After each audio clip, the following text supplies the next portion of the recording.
大家好，上一期节目做完了以后呢，我进行了一个深刻的自我检讨。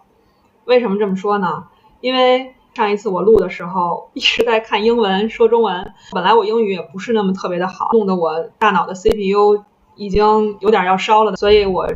这次不能再装逼了。这次我们就直接看中文来聊。上一次是我第一次出镜，我很紧张，一直在揉我手里边这张纸，这次我需要注意一下。那好，我们现在直接直奔主题吧。今天看到的这个帖子讲的是为什么有这么多自我厌恶的中国人。具体看看他是怎么说的。他说，除了港台分裂分子之外，我还注意到很多身处中国境外的中国人，甚至有时候在中国境内的中国人都对自己和国家和民族有强烈的仇恨和歧视，在社交媒体上大肆宣传，打着民主的旗号，将中国人和中国文化描绘成邪恶低等的。这种现象如此普遍，让我们看看网友都是怎么评论的。这个人认为有人雇了水军，他说只是花钱雇了些水军，收受美国国际开发署的资金，中央情报局反华运动消耗了16亿美元，这笔钱足以雇佣大量印度和台湾的虚假信息机构，用各种语言散布无稽之谈。看看这个人说，有些人认为殖民者的文化价值观本质上优于自己的文化价值观。中国有14亿人，所以即使只占中国人口的一小部分，也意味着相当多的人，这很容易在互联网上滋生仇恨情绪。仇恨中国是一门价值100万美元的生意。看看这一条，大多数人对自己缺乏安全感，并认为贬低同类可以提升自己的地位。他们当中有些人显然收了各种非政府组织的贿赂，或者正在申请以政治难民身份留在日本和其他国家。有些人经历过家庭创伤，或者只是没有良好的教育，他们把这一切归咎于社会。他说的这个我不是很认同，他说没有得到良好的教育，我觉得恰恰是因为得到了太多加引号的良好教育，才逐步的导致现在的这个局面。从整体的社会评价体系，包括我们成长的叙事来说，都是处于高度竞争的，充满比较的，很少有自我肯定，全都是自我要求。从在学校排名到你考了什么样的大学，你出来以后找了一个什么样的工作，你嫁了一个什么样的人，娶了一个什么样的媳妇儿，生的孩子，住的房子，开的车等等，都是充满了比较的。在这个过程当中，社会就形成了所谓的评价体系。这个评价体系，如果你达不到某一个标准，那你可能就会让人觉得你不合格，低人一等。慢慢的，你可能自己也会相信我真的低人一等，就开始自我否定了，甚至到后面自我厌恶。所以我觉得这就是被驯化来的。我们来看这一条，如今各种各样的人都自我厌恶，我真的觉得这是因为互联网不断的向人们展示他们国家种族的阴暗。没有爱好的人最终会沉溺于这种仇恨之中，他们最终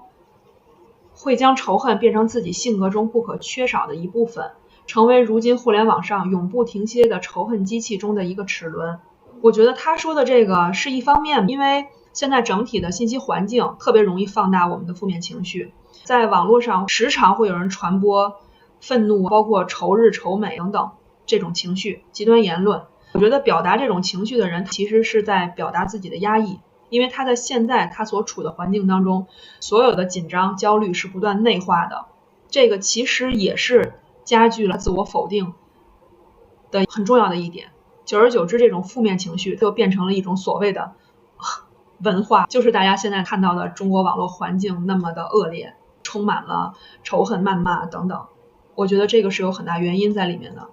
我们看看这一条，看来他们已经开始恶意攻击这篇帖子了。这些人就是反华宣传的产物，他们被洗脑，仇恨自己的文化、国家和人民，中的大多数是社会边缘人，把人生中的失败归咎于中国，并将自身的性格缺陷投射到中国人身上。他们把生活中所有不如意的事情都归咎于社会，而不是努力提升自己。我想说一下，这个哥们儿没听过一个巴掌拍不响这个老话吗？他自己有责任，但是社会也有很大的责任。他所说的自我厌恶的中国人大多都是社会边缘人，这个我并不认同。我想请问他社会边缘人是什么人？是低收入人群吗？还是什么人？在我看来不是这样的。刚才咱们说到了社会评价体系，还有我们的成长叙事，其实还有一个层面就是社会审美的标准是非常单一的。很多人就是只从外貌、身材、性格，还有你的什么出身比如你是城市户口还是农村户口，你在哪个城市出生，还有你的家庭水平等等等等，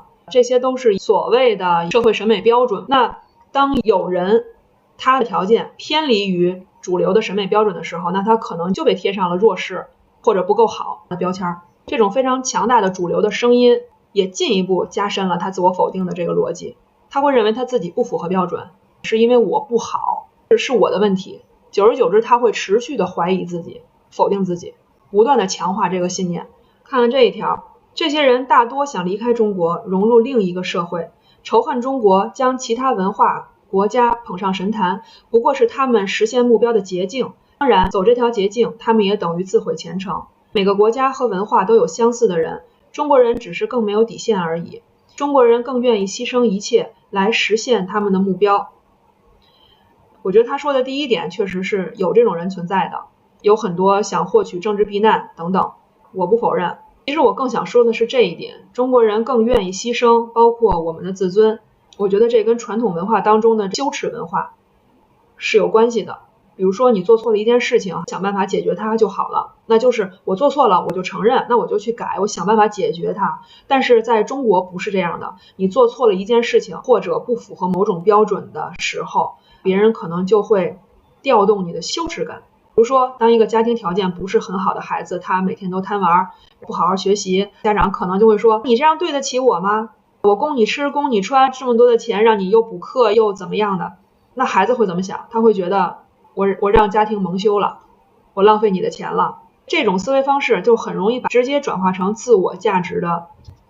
贬低，内化为自我价值的缺陷。久而久之，他就会觉得非常的挫败、失落、自我怀疑，觉得自己不够好，不是去想这个事情做错了，我要去解决这个事情，而不是我不够好，可能没有走对方向，没有选对我的工具，那这个事情是可以解决的。我想起刚才上面好像有一个帖子是说，这种自我否定是源于可能家庭环境不好，包括没有得到过良好的教育，导致这个结果。我觉得这个其实也恰恰反映了我想说的另一个问题，实际上城乡差距、阶级固化本身它就很难让人产生松弛感。房价很高，不同的地区房价差异非常的大，职业的不平等，你买不到房子，买不起车，会让你觉得自己非常失败，觉得自己不如别人，自己没用。前一阵儿不是有一个外卖员，他因为生活压力所迫，他不是自杀了吗？所以我觉得这种压力本身它也导致自我怀疑，而这种社会结构性的压力它不是一个人导致的，是整体体系的问题，但是某个个人或者某些人把这个误读成了自己能力问题。现在其实整体的现代化进程当中，整个的社会的传统价值体系是在崩塌的，但是新的还没有建立起来，并不完善。传统的价值观就是让你踏实肯干，吃苦耐劳，做好牛马，这个其实已经失效了。但是现代的价值观，自由、自我、松弛的生活状态，这个其实还是没有完全变革。为什么？因为大家躺不平，大家松弛不下来，压力太大了。我其实也是处在这种过渡期当中的人，我很想松弛，但是我没办法，生活压力很大。我之前在另一个系列里面说过，我被降薪了，我有2个孩子，在北京生活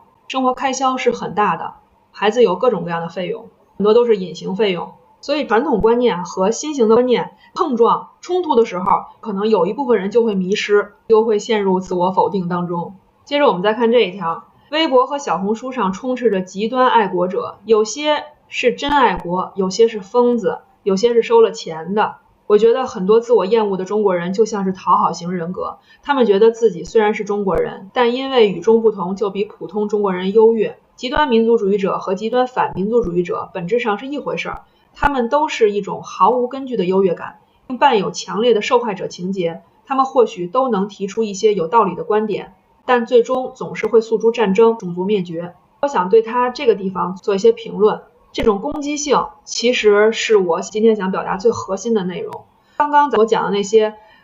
导致自我否定的原因，最终就会变成这样。因为自我否定到一定程度没有出口的时候，它一定会表现出来向外攻击的这种方式。当一个人长期处于自我怀疑的时候，他不管是愤怒、焦虑还是无力感，这种内在的压力最终一定要找到一个出口，他必须要发泄。他可能会攻击别人、挑衅别人，然后在社交媒体当中发泄情绪，这其实是他自我否定的一种延伸。换句话说，很多时候我们看到的那些愤怒、争吵、批评之类的，其实根源不是说别人做的不好，而是他自己认为他自己不好，是他向外做情绪投射的一种方式。这是我个人的意见。为什么说现在的戾气那么重？北京的大街上的人都行色匆忙，面无表情。我觉得这就是压力太大了，停不下来，没有办法，没有什么让你高兴的事儿。但是我觉得即便是这样，生活还要继续，还是得提醒自己时刻保持清醒，为任何人、任何情绪带着走，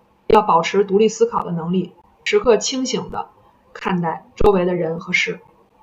好吧，这差不多就是我要说的内容了。感谢大家的陪伴，耽误大家时间啦，谢谢大家。